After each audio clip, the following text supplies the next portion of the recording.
Oi, gente, boa tarde a todos. Vou gravar um vídeo hoje falando de um filme muito interessante chamado O Preço da Traição. O Preço da Traição. Esse filme está dublado e disponível no YouTube, tá? Eu só não lembro qual é o canal que é disponível. Mas se vocês digitarem lá O Preço da Traição, filme completo, em português, né? Filme completo, vai aparecer. É um filme fácil de achar no YouTube e muito interessante porque fala sobre a obsessão, a fixação obsessiva que uma pessoa pode desenvolver em relação a outra pessoa, né? E o filme em si, eu vou apresentar a sinopse muito rapidamente para vocês entenderem a contextualização. O filme fala sobre uma mulher casada, uma atriz muito famosa até, que faz essa mulher casada, com um homem, né? Ela é uma mulher de meia idade, deve ter em torno de 55 anos por aí. Ele também parece um homem maduro, em torno de 66 por aí.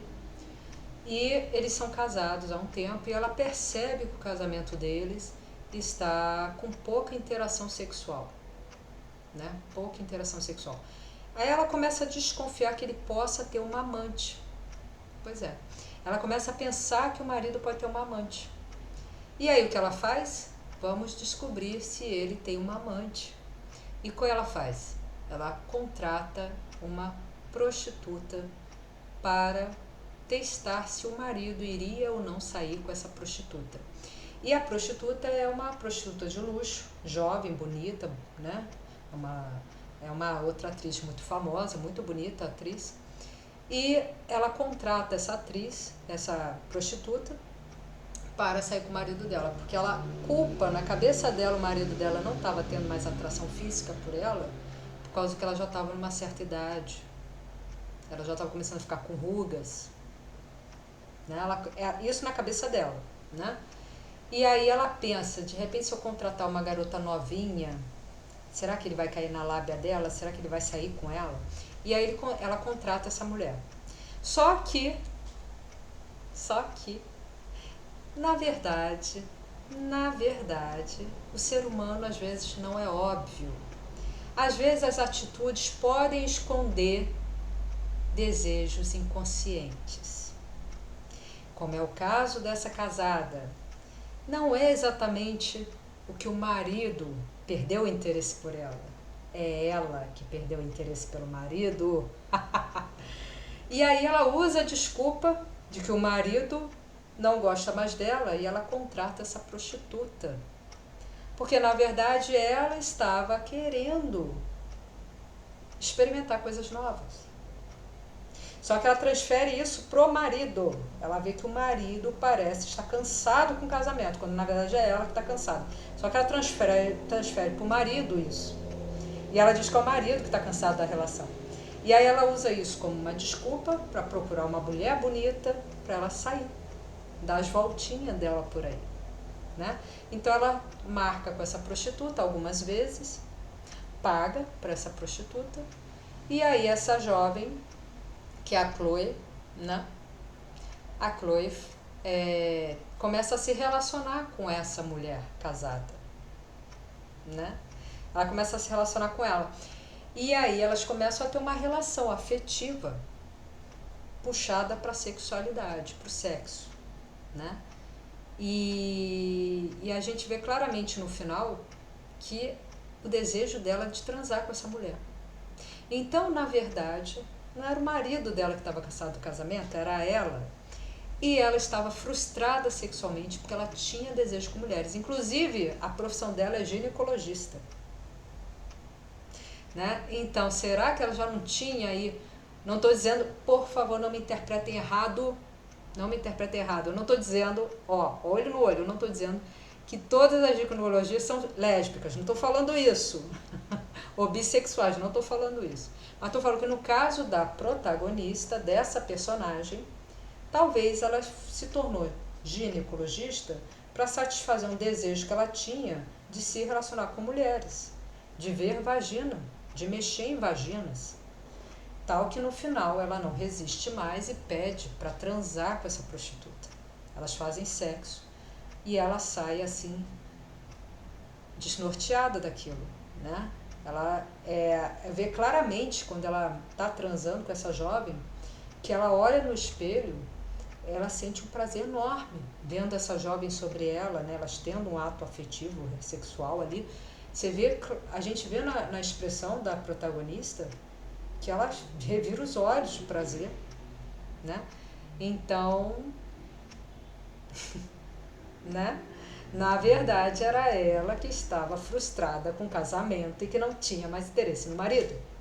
Pronto, falei. Aí usou o marido como desculpa para pular a cerca, né, e se relacionar com essa menina. E no final fica claro que ele não tinha interesse nessa outra garota. A prostituta, ela percebeu isso. Ela percebeu que não era o marido dela que tinha interesse nela, mas era ela que tinha interesse nela. Então ela faz o jogo dessa mulher casada, ela faz o jogo, ela seduz essa mulher, porque ela percebe que ela queria ela e não o marido dela que queria ela. O marido dela estava satisfeito com o casamento, isso fica bem claro no final, né? Que era mentira. Porque a prostituta começa a falar para ela assim, olha, a gente fez isso, olha, eu saí com seu marido, a gente foi não sei aonde e tal. Tudo mentira. Porque ela percebeu que essa mulher casada tinha fetiche com mulheres, então ela se realizava através do marido. Só de imaginar o marido transar com aquela menininha bonitinha, ela já se excitava. Porque no fundo ela queria que acontecesse com ela. Só que ela estava se realizando em cima do marido. Inconscientemente estava se realizando aquele famoso gozar com o pau do outro. Né? Estava se deliciando vendo o marido. Ela estava se transportando, se transferindo para a imagem do marido. E essa prostituta percebeu. Aí ela começou a fazer o joguete dela. Cada vez contava histórias mais picantes, cada vez histórias mais pesadas. E essa mulher vai entrando num fetiche, num desejo, até que no final as duas transam e ela fica apaixonada. Ela, por que eu não descobri isso antes? Só que ela não verbaliza isso, né? Isso é claro no rosto dela, que ela ficou, nossa, né? Só que a Chloe, o que estraga aí? Né? Porque até então estava tudo bem, né? Você está contratando uma mulher, está pagando e tal, tá consensual essa relação. Só que a Chloe tem uma carência afetiva muito grande. Ela tinha um vazio afetivo muito grande. E ela passa a ver nessa mulher casada a possibilidade de carinho que ela não tem.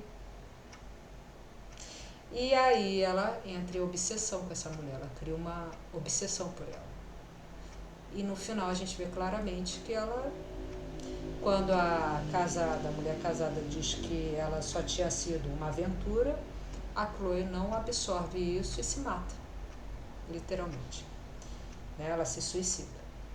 Por quê? Porque a vida dela era vazia de amor. Então ela começa a ver essa mulher interessada nela, ela começa a gostar dessa mulher amorosamente. Eu acho que essa mulher casada começa a gostar dela, só que ela tinha uma homofobia. Tararará. Lembrando, gente, homofóbicos não são necessariamente pessoas só de fora. Muitos homossexuais são homofóbicos com eles mesmos. Muitos homossexuais casam com pessoas do outro sexo para esconder sua orientação sexual. E aí tem casos escondidinhos por trás dos panos para satisfazer sua homossexualidade. Isso existe, né? Então, o que eu vejo nesse filme? De repente, ela era uma mulher que tinha uma questão afetiva aí, homossexual, feminina, né? Com lesbianismo, né? E ela justifica isso através do marido estar apagadinho no casamento, mas no fundo era ela que não estava querendo mais aquela relação, né? E queria pular a cerca. Então ela usou aí o marido como pretexto para sair com outra mulher e transar com outra mulher. É isso, né? Da parte da protagonista. A Chloe já entra aí uma psicopatologia obsessiva. Ela cria uma obsessão com essa mulher. Ela começa a frequentar o consultório dela, de ginecologista. Ela começa a cercar a casa dela a observar o filho dela, a observar o marido dela, ela quer entrar na casa, ela quer entrar na vida dessa mulher. Ela quer se relacionar afetivamente com essa mulher. E a principal, a protagonista casada, diz que não quer mais que elas se relacionem. E aí a Chloe, quando vê que esse amor é negado, ela volta àquele vazio existencial anterior e se mata. Ela não consegue mais lidar com esse vazio e aí ela se mata, tá? Então é isso aí, esse filme, O Preço da Traição, que é especial, maravilhoso, que fala a homofobia, né, presente dentro de alguns homossexuais, em que eles acabam se adequando a um casamento de fachada, né? Tem um filme também, não lembro qual a coisa, de um rei, um príncipe com outro príncipe lá, outro nobre, que eles também disfarçam isso, né? Enfim, é muito comum essa coisa de ocultar a homossexualidade. Infelizmente, na nossa sociedade, isso existe muitas vezes, né? Mas, então é isso. Eu interpretei dessa forma, tá? Cada um interpreta da forma que achar melhor, mas eu interpretei dessa forma, que ela estava, no fundo, usando o marido como pretexto para a própria satisfação homossexual. Porque o que acontece, gente? O cérebro, nós temos uma orientação sexual e a gente cresce numa sociedade. Conforme a gente vai crescendo nessa sociedade, a nossa cultura molda o nosso modo de agir. A nossa cultura molda a nossa forma de pensar. Então, tem culturas que são veladamente, disfarçadamente homofóbicas. Então, isso é absorvido. Então, quando a pessoa percebe que tem algum traço homossexual, a pessoa já cria aquele receio. E no caso dessa mulher, ela tinha uma forte tendência homossexual. Então, ela começa a usar a imagem do marido como pretexto para ela mesma sair com essa mulher e transar com essa mulher. Porque ela usou a imagem do marido para que aquela situação homoafetiva fosse aceitável na cabeça homofóbica dela. Vocês estão entendendo? Né? Então ela usa o marido como pretexto para que aquela relação homoafetiva fosse justificada através de um casamento falido. O casamento está falido, por isso que eu tive que apelar para isso. Na verdade é uma desculpa esfarrapada, porque a gente vê claramente que o marido dela parece amá-la, ele é muito atencioso com ela o filme todo, ele conversa com ela, em nenhum momento ele é rude com ela. Então, no fundo, eu acredito que ela fosse uma mulher frustrada, com todo respeito.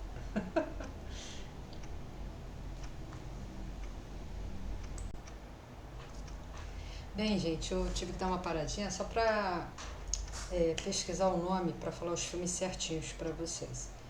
Então, assim, O Preço da Traição, né, o que eu fecharia aí, lembrando que essa análise pode variar para outras pessoas, cada um interpreta o filme à sua maneira, mas eu interpretei dessa, que foi o motivo para ela sair com outra mulher e satisfazer as frustrações sexuais que ela tinha, né, de se relacionar com outra mulher, né?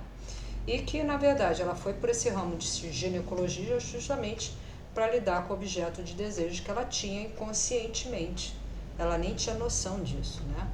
Porque ela recalcou dentro dela e ficou inconsciente essa homossexualidade velada aí, que ela se satisfazia tratando de outras mulheres, tendo relações mesmo que médicas, né, com outras mulheres. Essas relações médicas, ela sendo ginecologista, é uma relação aceita socialmente, ela está prestando um serviço para outras mulheres e ao mesmo tempo ela satisfaria a frustração dela de não viver a homossexualidade dela. É assim que eu interpreto essa protagonista, né? E isso me lembrou muito outro filme, né? Esse já vocês vão ter acesso à Netflix, na Netflix está disponível, Por Trás da Inocência. É um filme muito interessante, gente. Lembrando que todos esses filmes que eu indico para vocês eu assisti e eu verifiquei a qualidade, porque eu nunca vou indicar para vocês uma coisa que eu não tenha visto e que eu não tenha verificado a qualidade do conteúdo, né? fazendo uma propaganda enganosa. Não. Tudo que eu indico para vocês, eu assisti, eu analisei e verifiquei se realmente é coerente, né, indicar ou não um filme. E aí, Por Trás da Inocência é um filme espetacular, porque aborda também essa homofobia velada. Porque o que acontece, gente, que eu lembrei, que eu já falei antes, né? A cultura muitas vezes nos induz a termos aversão a certas coisas. A cultura nos molda, a cultura nos diz, olha, isso é certo, isso é errado. Isso é socialmente aceito, isso não é socialmente aceito. Só que muitas vezes essa rejeição, essa limitação é velada, é disfarçada, né? Então, a cultura ela ensina muita coisa escancaradamente e veladamente, fica subentendido. Então, o que acontece? Por Trás da Inocência é uma outra protagonista que também é casada e tem um filho. E ela contrata, ela é escritora, ela está tendo um bloqueio criativo, né? E ela contrata uma babá para cuidar dos 2 filhos, que ela tem um casalzinho, se eu não me engano, uns 5, 6 anos, um garotinho e uma garotinha. E ela contrata uma babá. E o marido dela, extremamente carinhoso, aquele pai exemplar, tá? O marido atencioso com ela. Só que a gente percebe que ela não tem muito ato sexual com esse homem. Já começa aí, eu já percebi uma frieza, eles não se beijam, eles não se abraçam, eles parecem 2 amigos, sabe? E não amizade colorida, amigos mesmo, sabe? Só de convivência, de conversar, sem intimidade.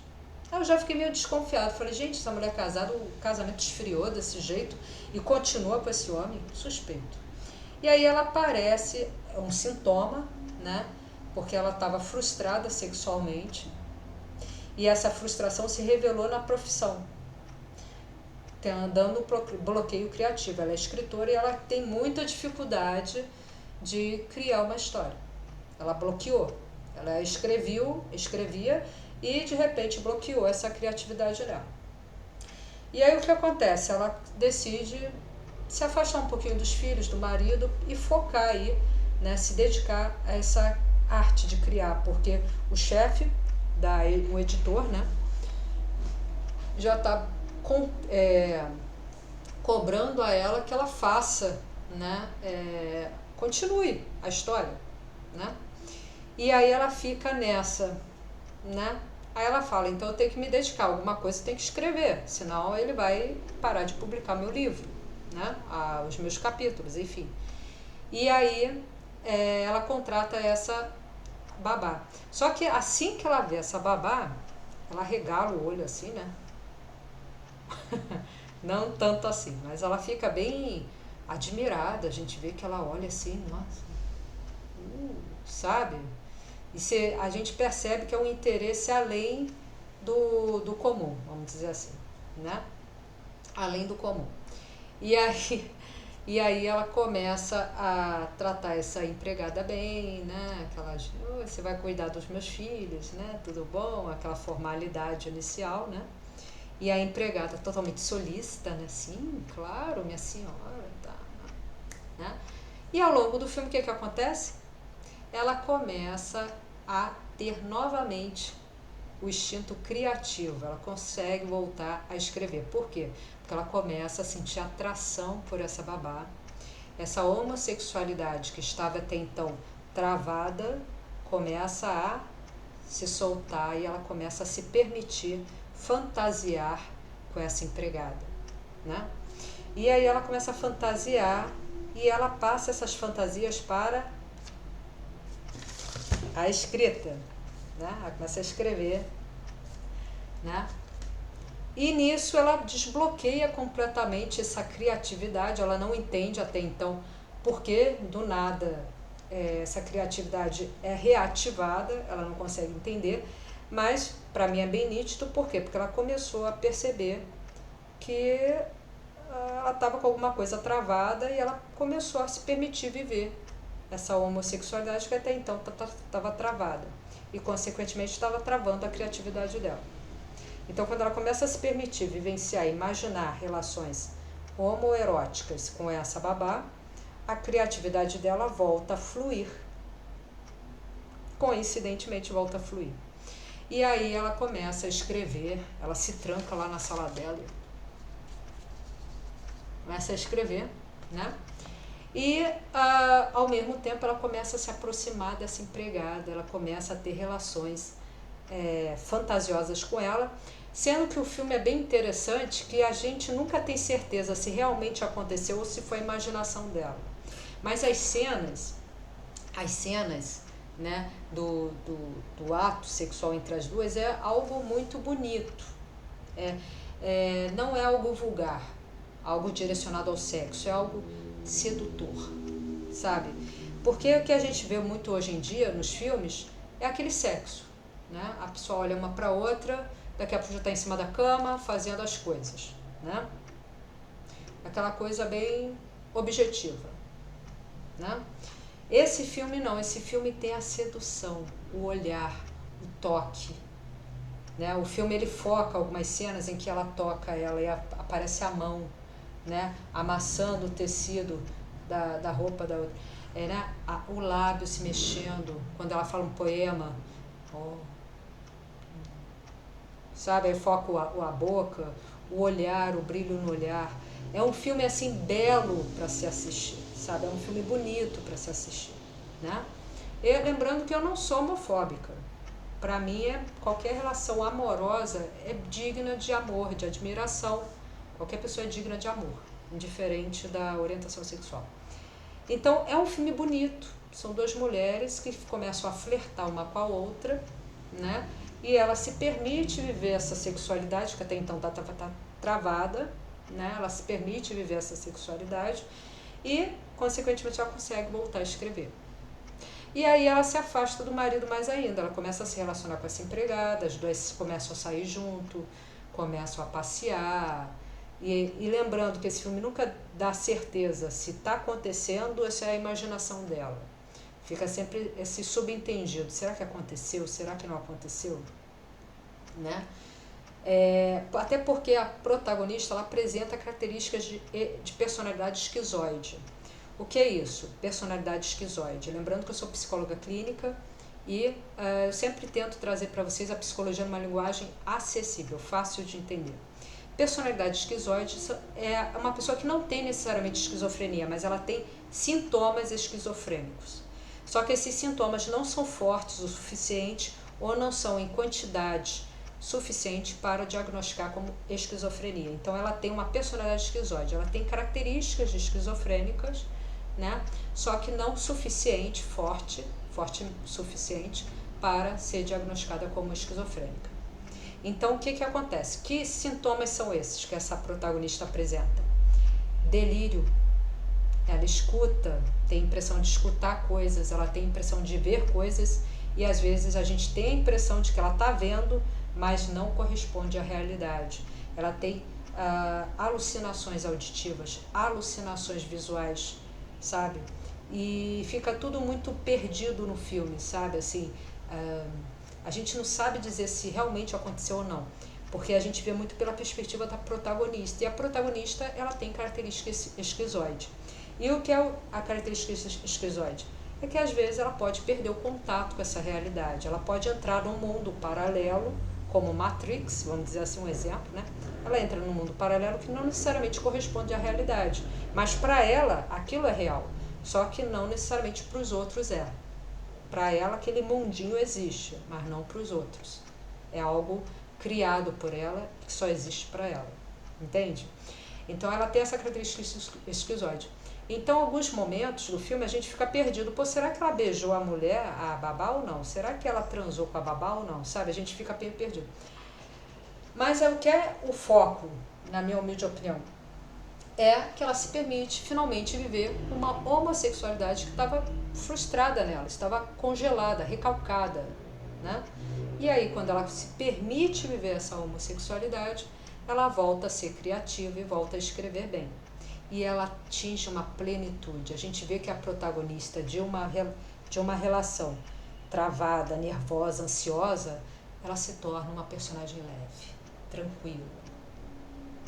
E a babá corresponde a ela o tempo todo. É uma sedução de mão dupla, as duas criam um vínculo muito forte, né? E a babá começa a ter ciúme dela. E aí no final, eu não vou estragar, é um final meio... Assim, eu achei meio sem pé nem cabeça, eu não achei ele muito bem encaixado na situação. Eu achei um final meio... não tem um raciocínio lógico pro final, mas até a parte que a babá começa a ter reações obcecadas por ela, que ela quer tirar todo mundo do caminho e só deixar aquela mulher para ela, a babá, né? Essa mulher agora é minha, vou tirar tudo do caminho. Ela tenta se livrar dos filhos da mulher, ela tenta se livrar do marido da mulher, enfim, né? Ela é minha. Ela começa a ter esse comportamento de obsessão, né? Obcecada por ela. Até esse momento o filme estava interessante de entender, porque eu entendi que é justamente uma mulher casada, que é lésbica, só que ela casou por convenção social, para ser aceita socialmente. A área dela, que é de escritora, de repente, ela pousando de heterossexual, ela teria um mercado maior de compradores de livros, sei lá, né, de leitores ou leitoras, né?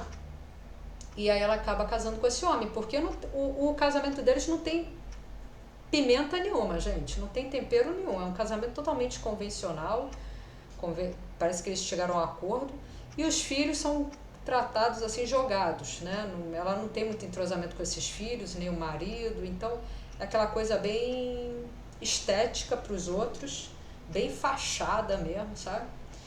E é até bom que destaca o que acontece muito na nossa sociedade, né? Tem muitos casamentos fachada por aí. E a gente adentra esse casamento, adentra como é que é a realidade do casamento desse, que é totalmente sem sal, né? E aí a babá, ela cria essa pimenta, ela cria essa, né? E ela começa a ter ciúme dessa babá, a babá começa a ter ciúme dela. Então é um filme interessante nesse sentido. Quando a pessoa finalmente assume e aceita a própria homossexualidade, ela libera a vida dentro dela, ela libera as frustrações todas. E ela vive claramente, mais plenamente, mais feliz, mais realizada, né? Quando uma pessoa se aceita como ela é, né? Ok. Puxando um pouquinho isso, essa escritora, ela tinha uma homofobia inicial, ela tinha um preconceito inicial, né? Ela tinha um preconceito inicial. E aí ela passa a aceitar. Não, tudo bem, vou brincar um pouquinho, vou aceitar viver isso um pouquinho. E aí ela entra nesse jogo da sedução da babá. São cenas lindíssimas de sedução, como eu falei, a atenção aos detalhes, né? Que o desejo, despertando aos poucos, começa a olhar o cabelo da outra, começa a olhar a roupa, e daí vai aumentando o interesse, né? Até que as duas se relacionam sexualmente, ok? E a gente pode puxar essa homofobia enrustida, que essa escritora abriu mão para ser feliz, para viver a vida, né? Podemos puxar um pouquinho para o Amonite, né? O Amonite é outro filme muito bom, né? Que fala sobre uma jovem que vive no interior, se eu não me engano, na Inglaterra, eu acho. E ela vive lá com a mãe, né? O pai já é falecido, ela vive com uma mãe que é uma idosa. E essa mãe cuida bem dela, ela tem uma vida pacata, né? Trabalhando como... Ela faz escavamento, né? Descobertas antropológicas de dinossauros, essas coisas, que são os amonites, né? São esses fósseis que ela encontra em rochas, né? Desculpa, gente. Que ela encontra em rochas. E nisso ela tem essa vida pacata ao lado da mãe, né? Ela é solteira, a mãe já é uma idosa, né? E elas têm essa lojinha de venda de fósseis que elas acham na praia. Ela escava, abre a rocha, né? Expõe o fóssil, limpa direitinho ele e tal, e expõe na loja. E num belo dia aparece uma jovem linda, lourinha de olho azul, linda, maravilhosa, com o maridinho dela, né? Nada contra as outras raças, por favor, gente. Eu só quis dizer que é uma jovem bonita, tá? Todas as raças são bonitas. Então ela tem uns traços, o rosto bonito, eu gostei da jovem que vai com o marido. E aí ela conhece o marido dessa jovem, né? Eu até vi aqui, gente, o nome. Essa protagonista que mora com a mãe, que é uma idosa, elas moram numa casinha simples, ela vende esses fósseis, é a Mary. E tem a Charlotte, que é essa lourinha que vem com o marido, tá?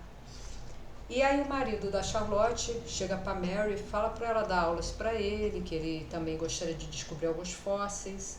E nisso as duas se encaram, né? E há aquela química muito sutil, porque lembrando que eles vivem na Idade Média, né? É uma idade da história em que os homossexuais havia uma homofobia mais forte que os dias atuais, né?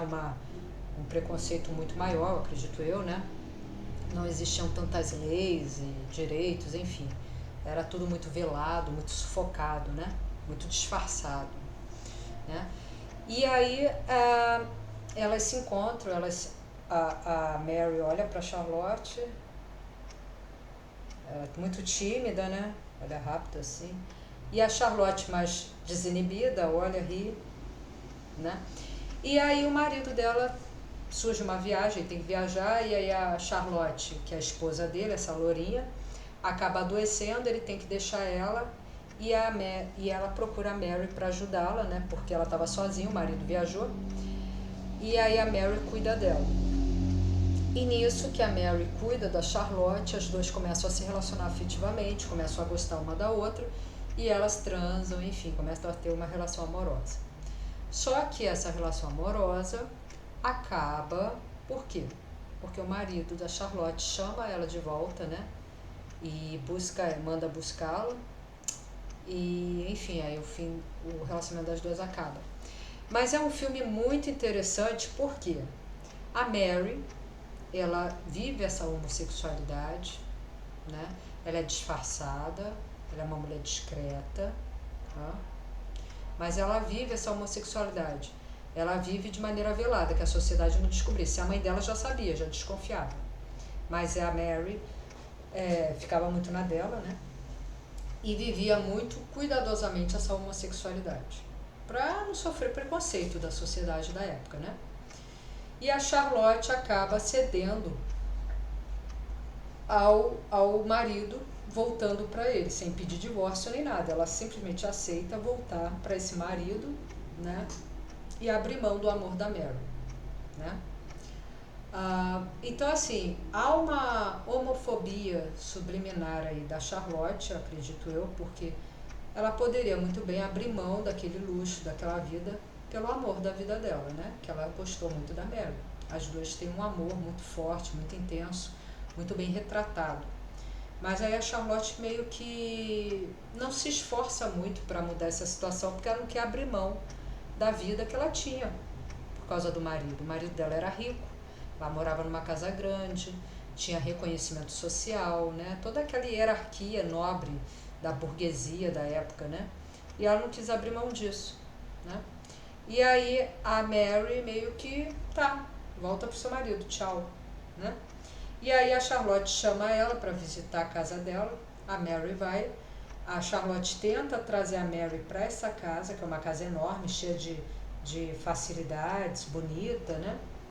Mas a Mary diz que prefere, ela não diz abertamente, mas dá a entender que ela prefere a liberdade dela, ela prefere viver uma vida simples, mas uma vida autêntica, uma vida verdadeira, uma vida em que ela possa viver essa homossexualidade, né?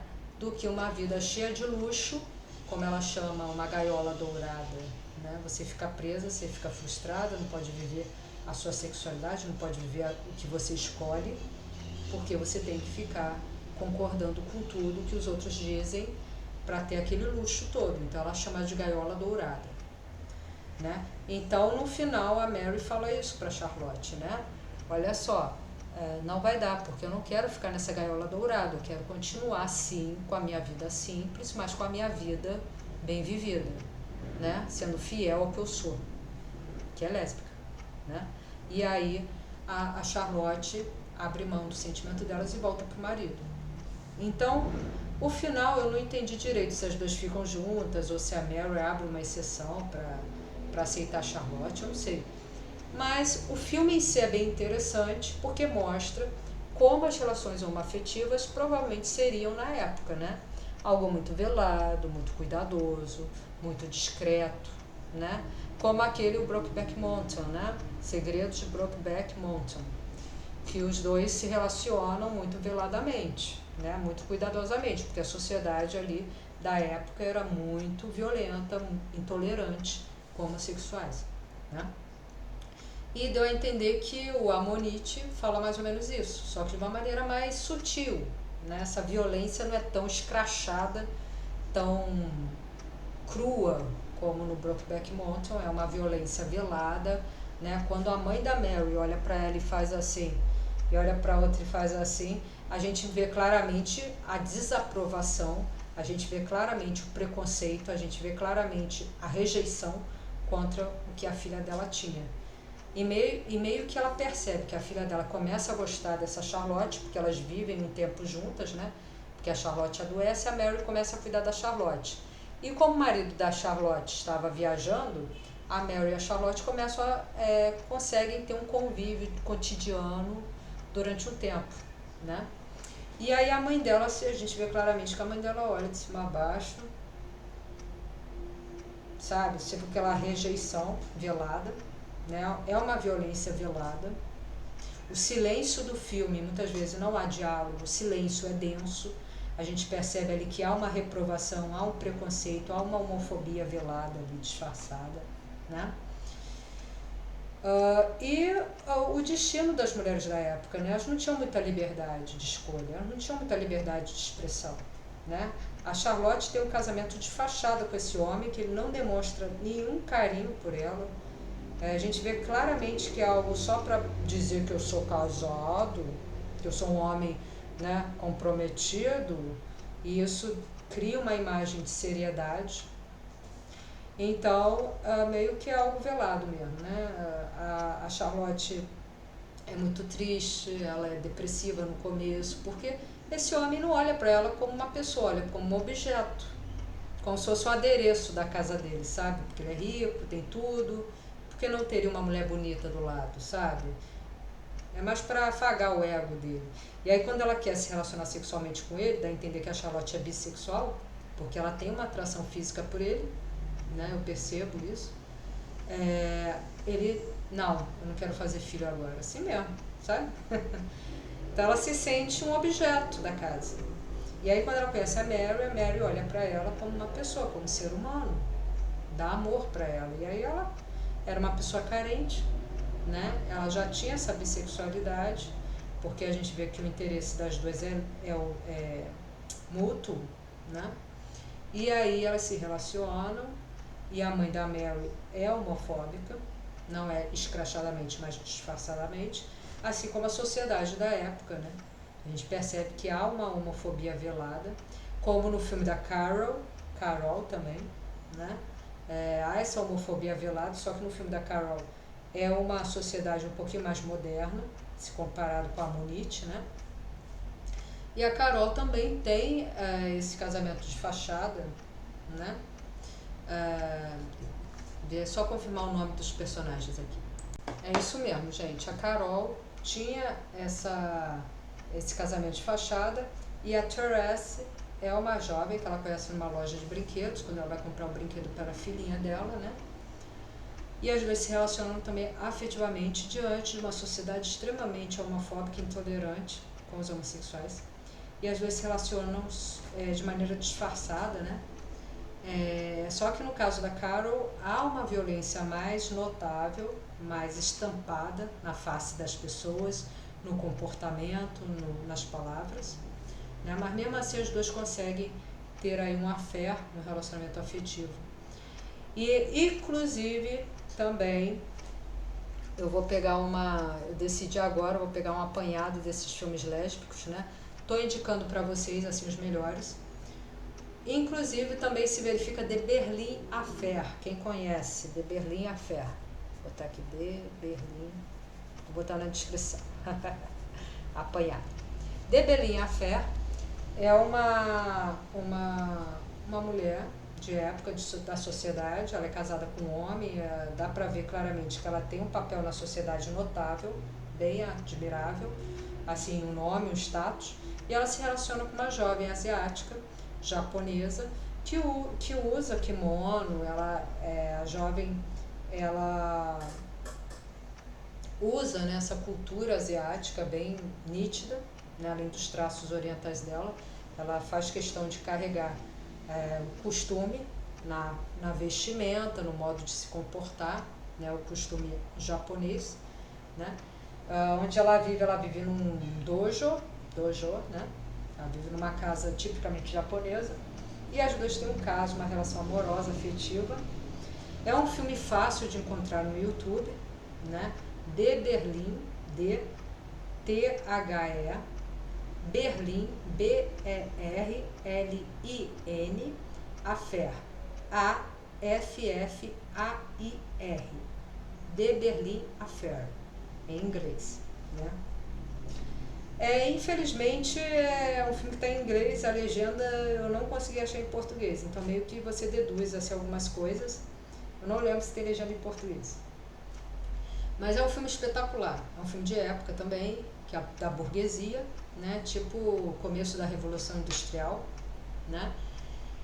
E essa protagonista, que é casada com esse homem nobre, do burguês, rico, ela tem uma vida rica, ela se relaciona com essa jovem asiática e as duas têm um caso de amor velado também, porque a sociedade não é favorável a duas mulheres, né, juntas.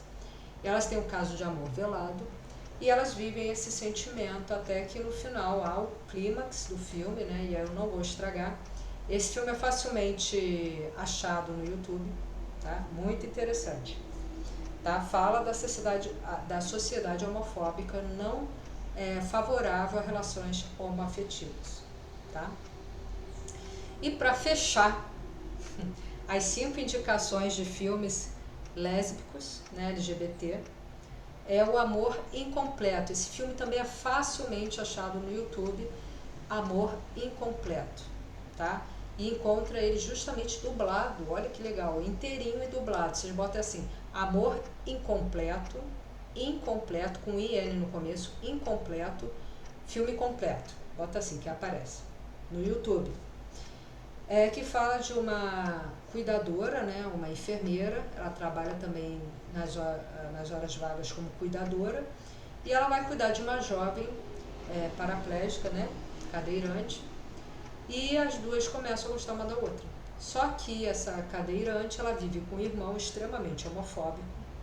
Essa enfermeira, ela tem um filho e tem um ex-marido também extremamente homofóbico, que já desconfiava, né, dessa homossexualidade dessa mulher, e ele é extremamente rude com ela, assim, ele é meio seco com ela, assim como o irmão da cadeirante também é extremamente seco, e assim que ele começa a desconfiar que as duas, né, a enfermeira e a cadeirante, começam a ter um carinho a mais uma pela outra, ele começa a destratar essa enfermeira. E aí a cadeirante, ela tenta defender, ela tenta, né, dizer que não, ela está sendo uma boa profissional, ela está cuidando bem de mim, mas ele é extremamente rude, né, ele é preconceituoso e tenta afastar as duas e consegue. Então, assim, é um filme que leva a uma reflexão, né, eu achei bacana porque tem uma protagonista que é a cadeirante, ou seja, uma protagonista PCD, né, então acho legal isso, porque é raro a gente encontrar protagonistas que tenham algum tipo de deficiência. É difícil, né? Eu acho que deveria ter mais filmes com pessoas deficientes, né? Portadoras de deficiência. Perdão, deficiente não. Portadoras de deficiência, né? Porque elas não são deficientes em nada. São pessoas extremamente capacitadas, talentosas e muitas vezes muito mais inteligentes do que outras pessoas que não têm deficiência, né? Então, assim, eu acho que deveria sim ter mais protagonistas, né? Tipo um Demolidor, que ele tem deficiência visual, né? Mas assim, eu acho que tinha que ter mais protagonistas, né? que representasse o público PCD, né? Portador de deficiência. E aí, esse amor incompleto, a protagonista é uma cadeirante. Eu achei bacana isso. E é uma personagem muito bem trabalhada no filme, mostra a realidade do cadeirante, mostra as limitações físicas que muitas vezes surgem e eles precisam, às vezes, de um auxílio para lidar com elas. E ela mostra cada vez mais superação com essas limitações, ela se mostra cada vez mais independente. Porque não é porque você é portador de uma deficiência que você vai ser dependente, né? A dependência muitas vezes está na cabeça. Quantas pessoas que a gente olha e aparentemente não tem nenhuma deficiência, mas tem deficiência, né? Psicológica, precisa de é carente, tem, enfim. Então, como se fala, minha deficiência não me define, né? A gente tem que superar as coisas e viver da melhor forma possível, certo? E é exatamente sobre isso que o filme fala. É uma cadeirante e ela encontra o amor ao lado dessa enfermeira e as duas tentam viver esse carinho, né? A enfermeira, a princípio, ela é um pouco homofóbica, ela não tenta aceitar esse sentimento, ela se sente mal porque ela sente que está abusando daquela jovem, ela não se sente confortável, mas a jovem demonstra para ela que sim, ela pode ficar confortável com essa situação, que ela estava sendo consensual, o que estava acontecendo, isso é bacana. Então surge um carinho muito bonito entre as duas, só que o mundo em si, do filme, o ambiente do filme, não é propício e as duas acabam se separando, né?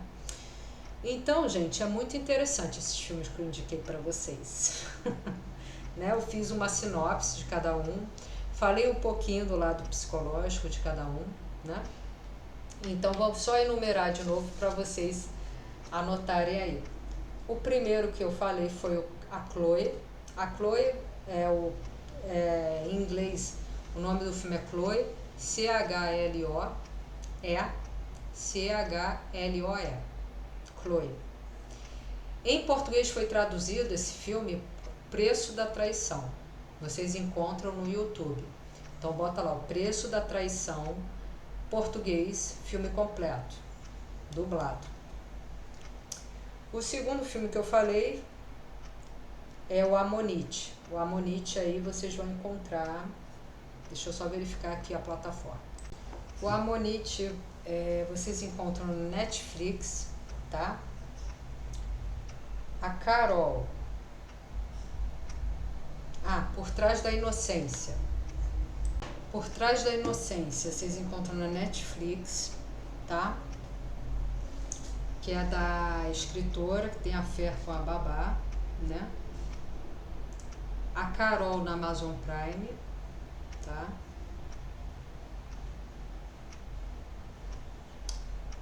E The Berlin Affair, THERLIN-AFFAIR.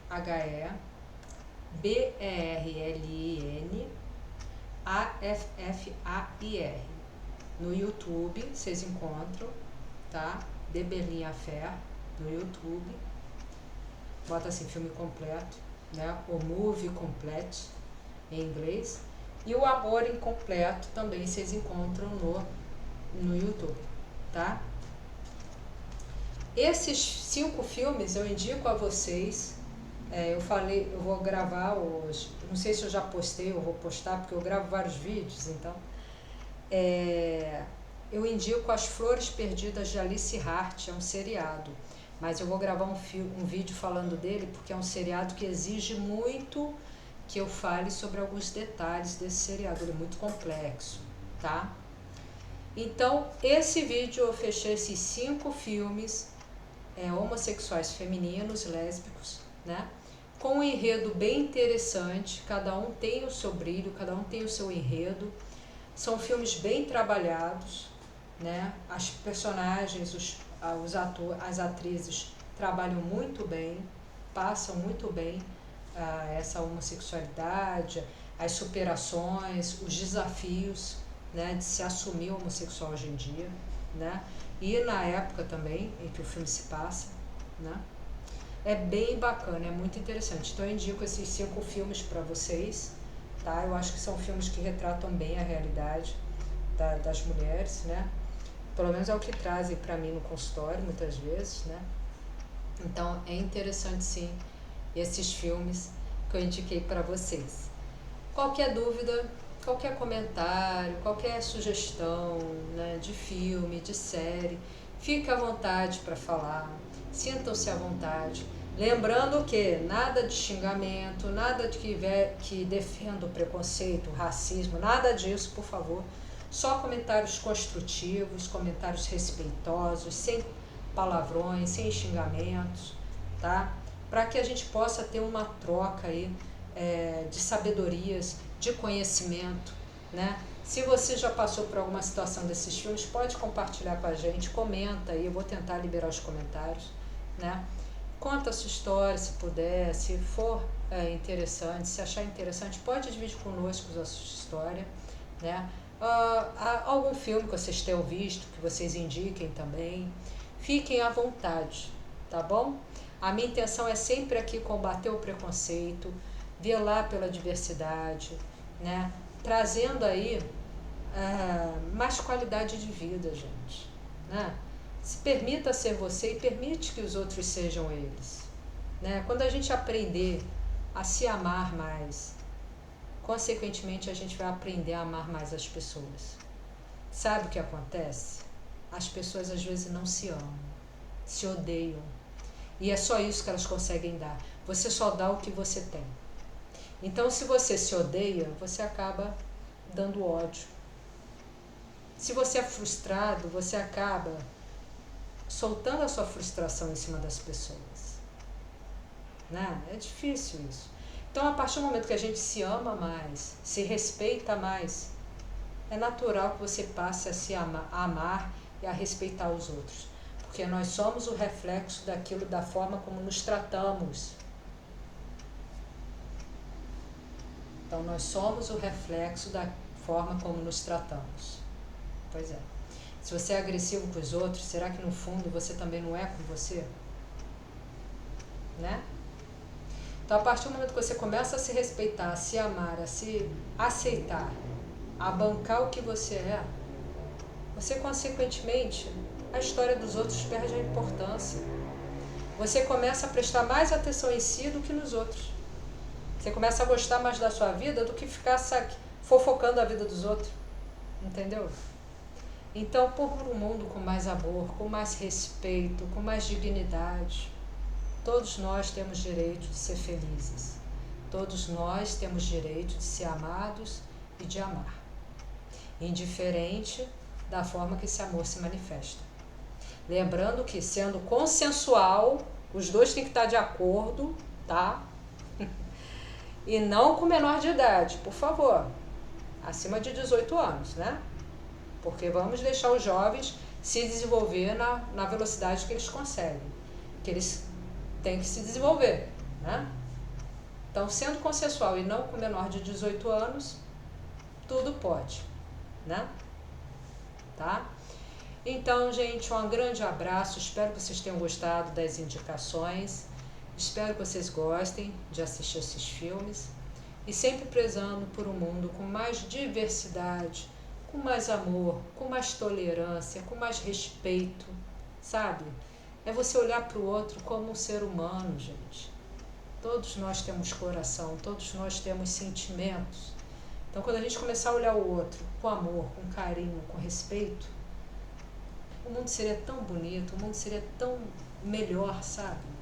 Sair um pouquinho desse egocentrismo e começar a entender que todo mundo tem chance de ser feliz, todo mundo merece ser feliz. É respeitar o seu limite e o do outro, né? É isso. Tá aí a indicação. Né? Eu espero que vocês gostem.